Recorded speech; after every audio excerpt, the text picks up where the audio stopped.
Той ще превърва под сянката на мощния и силния Господ Бог, който живее под покрива.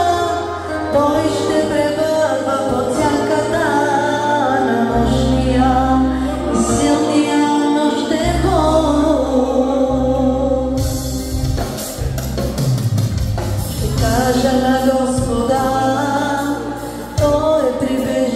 мое и крепост моя, Господ, на когото уповавам.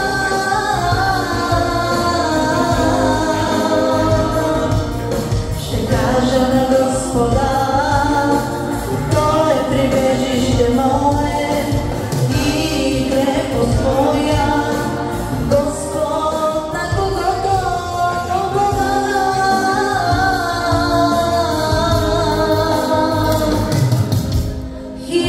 ще падат от страната ти и 10 хиляди от десницата ти, но до тебе няма да се доближат.